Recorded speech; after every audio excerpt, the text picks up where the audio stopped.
Good morning and welcome. आज है 4 दिसंबर शुक्रवार और मैं पंकज आप सभी का स्वागत करता हूं हमारे इस चैनल में। वीडियो शुरू करने से पहले अगर आप हमारे चैनल में नए हो तो हमारे चैनल को प्लीज़ सब्सक्राइब कीजिएगा, साथ ही साथ बेल आइकन को भी दबा दीजिएगा ताकि जब कभी भी हम ऐसी क्वालिटी वीडियो अपलोड करें उसका नोटिफिकेशन आप तक ज़रूर पहुँचे। तो चलिए शुरू करते हैं। Number 1, farmer protest in Delhi.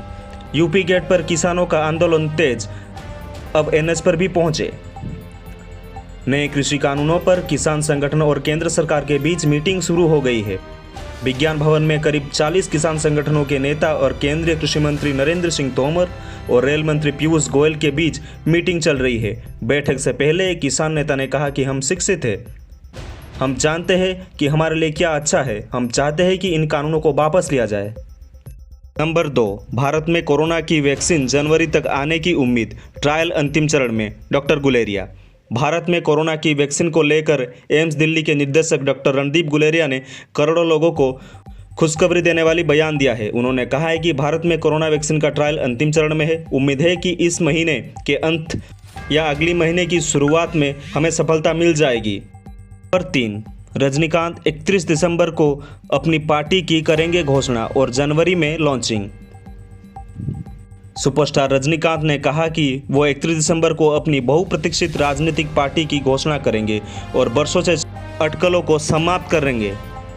उन्होंने यह घोषणा अपनी मंच रजनी मक्कल मंदिरम के वरिष्ठ पदाधिकारियों से मुलाकात के एक दिन बाद कही है। उन्होंने कहा कि चुनावी राजनीति से जुड़ी अपनी योजनाओं को जल्द ही घोषणा करेंगे। नंबर 4, प्रकाश सिंह बादल ने किसानों के मुद्दे पर पद्म विभूषण वापस कर दिया, मजबूत संदेश। शिरोमणि अकाली दल के प्रधान एवं पूर्व उप मुख्यमंत्री सुखबीर बादल ने पूर्व मुख्यमंत्री प्रकाश सिंह बादल के पद्म विभूषण लौटाने के फैसले को सही करार दिया। सुखबीर ने कहा कि प्रकाश सिंह बादल ने किसानों के लिए पूरे जीवन संघर्ष किया, उन्होंने सरकार को एक मजबूत संदेश भेजने के लिए अपना पुरस्कार लौटा दिया। नंबर 5, बुरेवी तूफान को लेकर हाई अलर्ट पर तमिलनाडु और केरल, बढ़ रही है रफ्तार। तमिलनाडु और केरल पर 4 दिसंबर को बुरेवी तूफान का खतरा मंडरा रहा है। इसके मद्देनजर मौसम विभाग ने रेड अलर्ट जारी किया है। उधर पीएम मोदी ने दोनों राज्यों के मुख्यमंत्री से बात कर उन्हें इस आपदा से निपटने के लिए हर संभव केंद्रीय सहायता देने का वादा किया है। इस बीच कन्याकुमारी, तुतिकोरिन, तिरुनेलवेली तथा मदुरई के एनडीआरएफ की टीम भेज दी गई है और नागरकोइल में राहत शिविर स्थापित की गई है। नंबर 6, फौजी गेम ने लॉन्च से पहले बनाया रिकॉर्ड, केवल 3 दिनों में हुए 10 लाख से ज़्यादा प्री रजिस्ट्रेशन। फौजी मोबाइल गेम को हाल ही में प्री रजिस्ट्रेशन के लिए लॉन्च किया गया था। यह यूजर्स के बीच काफ़ी लोकप्रिय भी हो रहा है। इसकी लोकप्रियता का अंदाज इस बात से लगाया जा सकता है कि लाइव होने के केवल 3 दिनों के भीतर ही इसे 10 लाख से ज़्यादा प्री रजिस्टर कर चुके हैं। नंबर 7, बिहार में अब कॉमन मिनिमम प्रोग्राम पर काम करेगी नीतीश सरकार, 7 निश्चय 2 और मुफ्त कोरोना वैक्सीन पर तीखी नज़र। बिहार की नई राष्ट्रीय जनतांत्रिक गठबंधन यानी कि एनडीए सरकार मुख्यमंत्री नीतीश कुमार के 7 निश्चय 2 और भारतीय जनता पार्टी बीजेपी के संकल्प पत्र 2 को छोड़कर सुशासन का रोड मैप तैयार करेगी। नंबर 8, दिल्ली सरकार ने हाई कोर्ट में दिया फिलहाल इसकी ज़रूरत नहीं। दिल्ली में बढ़ते कोरोना केस के बीच सरकार की सतर्कता के कारण यह फिलहाल काफ़ी हद तक काबू में होता नजर आया। इधर दिल्ली हाईकोर्ट के सरकार से पूछा कि आखिर जब दूसरे राज्यों में कोरोना के केस बढ़ रहे हैं तो दिल्ली में भी अन्य राज्यों के जैसे नाइट कर्फ्यू क्यों नहीं लगाना चाहिए। इस पर दिल्ली सरकार ने हाईकोर्ट में जवाब देते हुए कहा कि दिल्ली में फिलहाल इसकी ज़रूरत नहीं है। नंबर 9, ऑस्ट्रेलिया युवा ने कहा विकेट के पीछे से केएल राहुल ने जो भी कहा जीवन भर याद रखूंगा। ऑस्ट्रेलिया क्रिकेट टीम की तरफ से इंटरनेशनल क्रिकेट में कदम रखने वाले युवा कैमरून ग्रीन ने भारतीय विकेटकीपर केएल राहुल की तारीफ की है।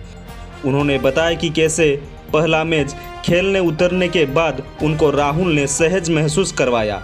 केएल राहुल के बारे में बताते हुए कैमरून ने कहा कि मैं इस बात से काफ़ी प्रभावित हुआ जिस तरह से वो मुझसे पूछा कि मैं नर्वस हूँ या नहीं। मैंने पलटकर जवाब दिया हाँ थोड़ा सा नर्वस हूँ। इसके बाद उन्होंने मुझे कहा कि कोई बात नहीं, युवा खिलाड़ी हो तुम, अच्छा करना। तो इस चीज़ को मैं ज़िंदगी भर याद रखूँगा। नंबर 10, सलमान खान ने कटरीना कैफ की बहन इज़ाबेला के म्यूजिक वीडियो पर दिया रिएक्शन। फिल्म अभिनेत्री कटरीना कैफ की बहन इज़ाबेला कैफ ने भी एंटरटेनमेंट की दुनिया में कदम रख दिया है। हाल ही में सलमान खान ने कटरीना कैफ की बहन इज़ाबेला कैफ के नए म्यूजिक वीडियो को अपने सोशल मीडिया पर शेयर करते हुए सराहना की है। सलमान खान ने म्यूजिक वीडियो को इंस्टाग्राम पर शेयर करते हुए लिखा और कहा कि अरे वाह इज़ाबेला, गाना अच्छा है और आप अच्छे लग रहे हो, बहुत बहुत बधाई। नंबर 11, फिर बढ़ी एप्लीकेशन डेट। बिहार में 4,638 असिस्टेंट प्रोफेसर भर्ती के लिए आवेदन अब 10 दिसंबर तक। बिहार राज्य के विश्वविद्यालयों में विभिन्न विषयों में असिस्टेंट प्रोफेसर की पदों पर भर्ती की तैयारी कर रहे उम्मीदवारों को राज्य सरकार द्वारा एक और मौका दिया गया है। बिहार राज्य विश्वविद्यालय सेवा आयोग द्वारा हाल ही में जारी 4,638 असिस्टेंट प्रोफेसर के पदों पर भर्ती के लिए आवेदन की अंतिम तिथि को एक बार फिर से बढ़ा दिया गया है।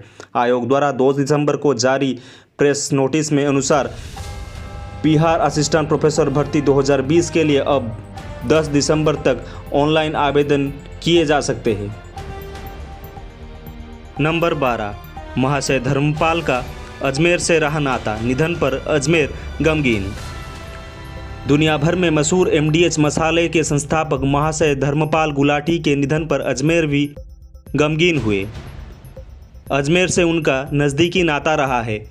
वे वर्ष 2010 में जब अजमेर आए तब उनकी पत्रकार साथियों को कही बात भूलने से भी नहीं भुलाई जा सकती। एक इंटरव्यू के दौरान पूछा गया था कि महाशय जी, आप करोड़ों रुपए दान यूं ही कर देते हैं, कभी आपको आपके परिवार वालों ने टोका नहीं? तो उन्होंने कहा था कि मैं जो MDH का एडवर्टाइजमेंट करता हूँ उसका वेतन नहीं लेता हूँ।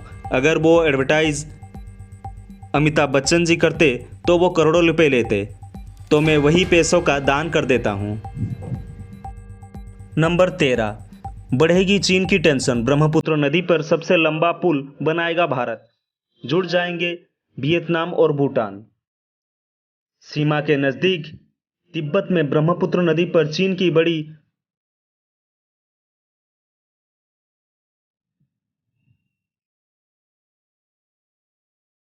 पनबिजली परियोजना निर्माण की बात भारत के सचेत हो गया है।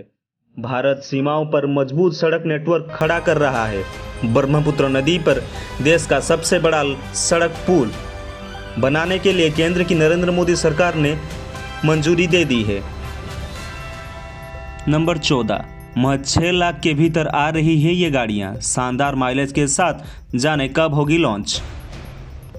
साल 2020 के आखिरी महीने की शुरुआत हो चुकी है और इस साल वाहन निर्माता कंपनी लॉकडाउन के चलते कुछ खास वाहनों का बाजार में नहीं उतार पाई है। बावजूद इसके लगातार वाहनों की लॉन्चिंग जारी है। आइए आपको बताते हैं कुछ ऐसी अपकमिंग गाड़ियों की जानकारी जिसकी कीमत महज 6 लाख के भीतर होगी। इसमें है टाटा की HBX, रेनॉल्ट की काइजर, मारुति सुजुकी की सेलेरियो। नंबर 15, अमेरिका का चीन को झटका। संसद ने धोखेबाज चीनी कंपनियों को शेयर बाजार से बाहर करने का विधेयक पारित किया। अमेरिका ने चीन के खिलाफ एक बड़ा कदम उठाया है। अमेरिकी संसद ने ऐसा विधेयक पारित किया है कि जिसके तहत लगातार 3 वर्षों तक ऑडिट ना करने वाली कंपनियों को अपना पूरा ब्यौरा देना पड़ेगा, नहीं तो उनको शेयर मार्केट से बाहर का रास्ता देखना पड़ेगा। नंबर 16, ग्रीस में गिरी एक इमारत के कारण कम से कम 5 लोगों की मौत। ग्रीस के अलेक्जेंड्रिया शहर में एक इमारत के ढह जाने के कारण कम से कम 5 लोगों की मौत की आशंका जताई जा रही है। सुरक्षा के कार्य अभी तक जारी है। Number 17, corona update. आज देश में कुल 36,604 नए मामले सामने आए हैं और आज के दिन 501 लोगों की मौत हुई है। ये आंकड़ा देश भर में 9,53,000 के पार हो चुका है। आज भारतीय टाइम के हिसाब से 1:40 में भोपाल में भारत और ऑस्ट्रेलिया का पहला T20 मैच खेला जाएगा। आज के लिए इतना ही। नमस्कार।